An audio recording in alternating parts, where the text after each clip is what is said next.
Welcome back. Some more tragic news out of Gaza. Today, Israeli Defense Forces announcing it has recovered the bodies of 3 more hostages. According to the IDF, all 3 men murdered by Hamas terrorists October the 7th.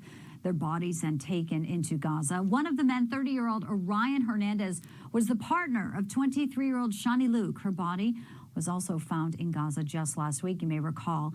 It comes as today the United Nations top court ruled that Israel must immediately stop military operations in the Rafah area of southern Gaza.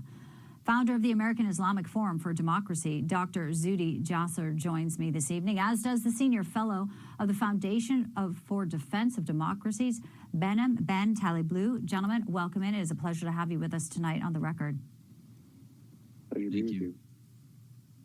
I'll start with you, Behnam. You know, Israel is still recovering the bodies of hostages. We're still seeing their faces here. And meanwhile, the top court of the United Nations appears to be siding against Israel. How do you parse and make sense of any of that? Unfortunately, this seems to be going from bad to worse, particularly within international organizations and particularly within international legal organizations, or those that purport to have this kind of sovereignty. You know, it's no mistake. It's certainly no secret. One could say it's more of an open secret, the views and values and institutional zeitgeist of some of these places. You know, one need only look at just how another issue in the region is being treated in the UN, which is a reported motion within the UNGA to actually have a prayer or a moment of silence for the recently deceased Iranian president.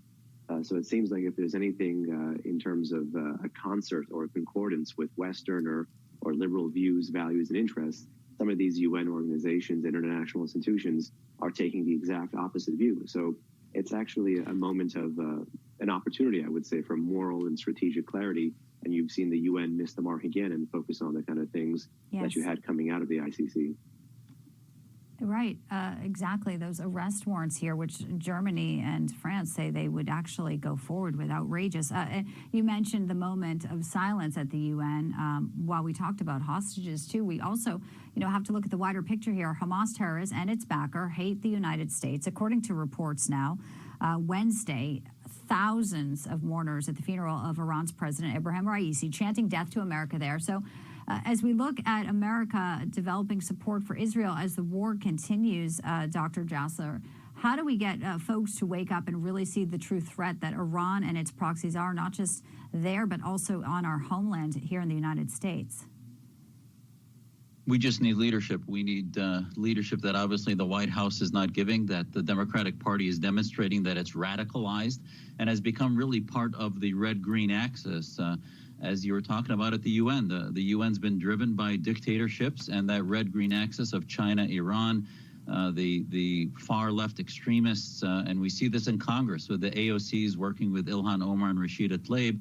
And luckily, we have a Speaker of the House that has the not only the strength of character, but the moral fortitude to say, no, the aggressors here are Hamas. The victims are Israel. This is a just war. If they really want to stop the war, then they need to surrender. Hamas needs to surrender. They need to release the hostages. There is no moral equivalency here. And the more they hem and haw about not welcoming Netanyahu to lead the free world as he has been doing, and Israel, the little Satan, is actually little America. And we have to stand behind them, no different than the world stood behind us after 9/11, and we did what was right in Afghanistan to annihilate al-Qaeda. They need to have the ability to annihilate Hamas so that this doesn't happen again. Gentlemen, I appreciate your time and your thoughtful comments. Dr. Zuhdi Jasser, Behnam Ben Taliblu, I appreciate it. Thank you both. Thank you. Appreciate it.